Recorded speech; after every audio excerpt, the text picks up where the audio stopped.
প্রিয় শিক্ষার্থী, আশা করি সকলে তোমরা ভালো আছো। আমি দেবব্রত চৌধুরী, পাটজর কালিন্দী উচ্চ বিদ্যালয়ের অনলাইন ক্লাস থেকে তোমাদের সকলকে স্বাগত জানাচ্ছি। আজ আমরা অষ্টম শ্রেণীর গণিত বিষয় নিয়ে আলোচনা করব। আমরা জানি অষ্টম শ্রেণীর গণিতের প্রথম অধ্যায়টি হচ্ছে প্যাটার্ন। আজ আমরা প্যাটার্ন নিয়ে কিছুটা আলোচনা করব।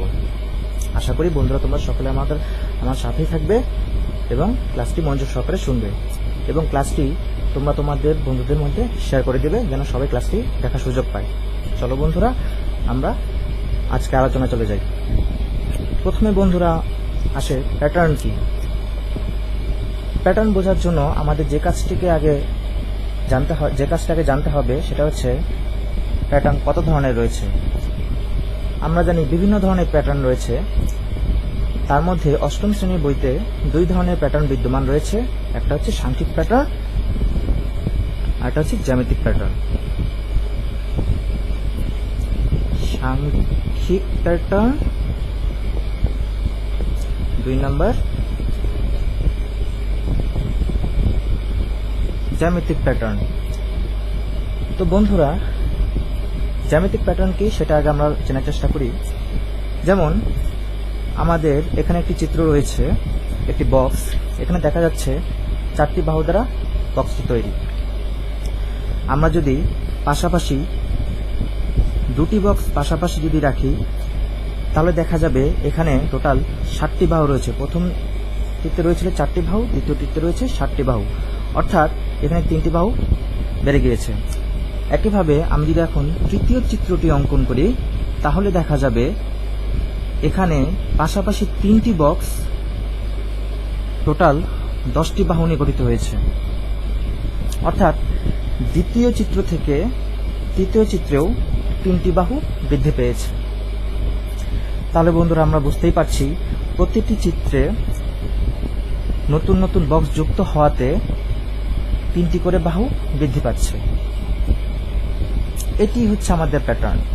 অর্থাৎ এক্ষেত্রে আমরা একটি নির্দিষ্ট ধারা লক্ষ্য করতে পারছি, যে ধারার পরবর্তী যে সংখ্যাটি তৈরি হবে তা 3 যোগ করে তৈরি করতে হবে। তাহলে এইভাবে যদি আমি চতুর্থ চিত্রটি যদি অঙ্কন করতে চাই তাহলে এখানে আমার বাহুর সংখ্যা দাঁড়াবে 13টি। তো বন্ধুরা, এভাবেই আমরা জ্যামিতিক প্যাটার্ন কি সেটা বুঝতে পারলাম।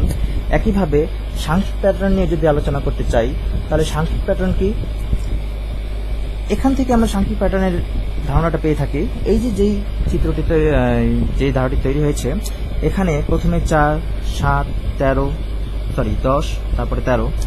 এভাবে যদি আমি পরবর্তী সংখ্যাও যদি নির্ণয় করতে চাই তাহলে তারপর কত হবে বলো তো বন্ধুরা?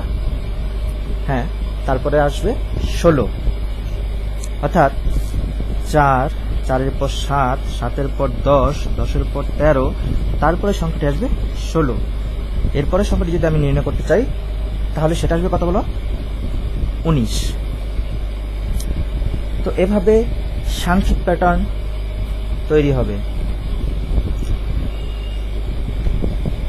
তো প্যাটার্ন হচ্ছে তাহলে কি? প্যাটার্ন হচ্ছে এমন একটি সিস্টেম যেখানে কিনা কোনো একটি ধারা কিভাবে অগ্রসর হয় তার একটা নির্দিষ্ট নিয়ম আমরা বুঝতে পারি। এটাই হচ্ছে প্যাটার্ন। তো বন্ধুরা, আমরা প্যাটার্নের আরো কিছু দিক নিয়ে আলোচনা করি। আমরা জানি আমাদের যে স্বাভাবিক সংখ্যাগুলো রয়েছে, যেমন 1, 2, 3, 4, 5 এভাবে চলছে, এই স্বাভাবিক সংখ্যাগুলো কিন্তু একটা প্যাটার্ন। কেননা এখানে প্রতি ক্ষেত্রে 1 করে বৃদ্ধি পাচ্ছে। অর্থাৎ পরবর্তী সংখ্যাটি যদি আমি লিখতে চাই তাহলে হবে 6, তারপর হবে 7। একইভাবে আমরা যদি জোড় সংখ্যা লিখতে চাই 2, 4, 6, 8, 10, এভাবে যদি আমি পরবর্তী সংখ্যাটি লিখতে চাই তাহলে তার পরবর্তী সংখ্যাটি হবে 12, কারণ এখানে 2 করে বৃদ্ধি পাচ্ছে।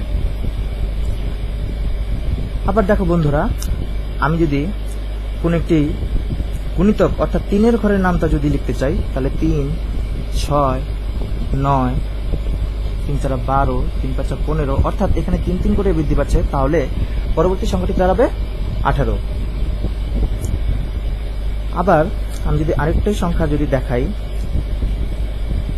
যেমন ধরো বন্ধুরা এখানে লিখলাম 2, তারপর লিখলাম 5, অর্থাৎ এখানে 3 ব্যবধান, অর্থাৎ পরবর্তী সংখ্যাটি আসবে 8, তারপরে সংখ্যাটি আসবে 11, তারপরে সংখ্যাটি আসবে 14, অর্থাৎ 3 3 করে বৃদ্ধি পাচ্ছে। এভাবে আমরা ধারাটির প্রত্যেকটি একটি বীজগণিতিক রাশি তৈরি করে ফেলতে পারি। এই বীজগণিতিক রাশি তৈরি করার একটা সিস্টেম রয়েছে, এই সিস্টেমটা আজকে আমরা শিখব। সেই সিস্টেমটা কি?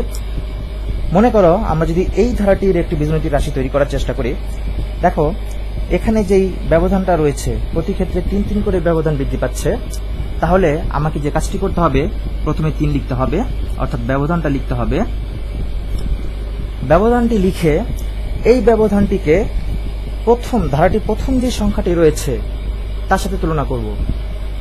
তো এখানে যে 3, এই 3-এর সাথে ধারার প্রথম সংখ্যা হচ্ছে 2, তাহলে যদি তুলনা করি এখানে ব্যবধান হচ্ছে 1, অর্থাৎ এখানে 3 2-এর থেকে 1 বেশি। এটাকে আমাকে ব্যালেন্স করার জন্য কি করতে হবে? -1 করতে হবে, অর্থাৎ 3 থেকে 1 বিয়োগ করলে কিন্তু 2 হয়। শুধুমাত্র বীজগণিতিক রাশি তৈরি করার জন্য আমাকে যে কাজটি করতে হবে, ব্যবধানের সাথে আমাকে এখানে একটি ক যুক্ত করে দিতে হবে, অর্থাৎ 3ক বিয়োগ 1, তাহলেই এই ধারাটির বীজগণিতীয় রাশি অর্থাৎ প্যাটার্নটি আমি পেয়ে যাব।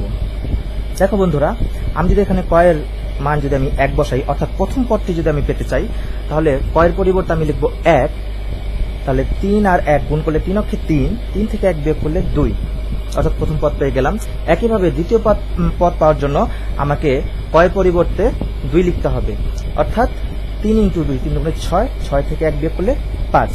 একইভাবে তৃতীয় পদ পাওয়ার জন্য আমাকে কয়ের পরিবর্তে 3 লিখতে হবে, তাহলে 3 লিখলে 3 × 3 = 9, 9 থেকে 1 বিয়োগ করলে 8।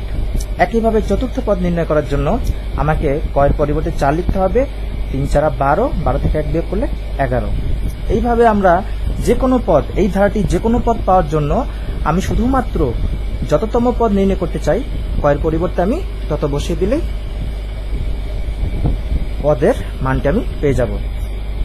উদাহরণস্বরূপ আমি যদি বলি এই ধারাটির 100তম পদটি কত হবে, তাহলে কি হবে বলতো বন্ধুরা? এখানে 100 সাথে 3-এর সাথে 100 গুণ করতে হবে, কারণ আমি 100তম পদ নির্ণয় করতে চাচ্ছি, অর্থাৎ কয়ের মান বসাতে হবে 100। তাহলে 3 গুণ 100 অর্থাৎ 300, 300 থেকে 1 বিয়োগ করলে 299, তাহলে এখানে আমার পদটি 100তম পদটি দাঁড়াবে 299। ঠিক একইভাবে আমরা দেখো উপরে যেই ধারাটি রয়েছে এইটারও কিন্তু বীজগণিত রাশিটা আমরা বের করে ফেলতে পারি। দেখো একই পদ্ধতিতে এখানেও কিন্তু 3 3 করে বৃদ্ধি পাচ্ছে, একটু খেয়াল করে দেখো। তাহলে আমি কি বলেছিলাম, আমাকে ব্যবধানটা প্রথমে লিখতে হবে। লিখলাম এখানে 3 ব্যবধান, এবং প্রথম ব্যবধান মানে ব্যবধানটা যেটা, ওই ব্যবধানের সাথে আমার ধারাটির প্রথম পদটাকে তুলনা করতে হবে। আমি দেখছি এখানে প্রথম পদটিও 3 এবং ব্যবধানটাও 3, তাহলে যেহেতু মিলে গিয়েছে প্রথম পদ এবং ব্যবধান, অতএব আমাকে এখানে আর নতুন করে কোনো কিছু যোগ বা বিয়োগ করার দরকার নেই, শুধুমাত্র আমার ব্যবধানের সাথে ক যুক্ত করে দিলেই আমার এই ধারাটির বীজগণিত প্যাটার্ন তৈরি হয়ে গেল। একইভাবে বন্ধুরা, আমরা এই উপরের রাশিটি যদি প্যাটার্ন বের করতে চাই, তাহলে কি পাবো বলতো বন্ধুরা? এখানেও ঠিক একই সিস্টেম, ব্যবধান হচ্ছে 2 করে 2, সাথে যদি আমরা ক বসিয়ে দেই 2ক, তাহলে এখানে কিন্তু প্রথম পদ এবং ব্যবধান মিলে যাচ্ছে, তাহলে আমাকে নতুন করে কোনো কিছু যোগ বা বিয়োগ করতে হচ্ছে না।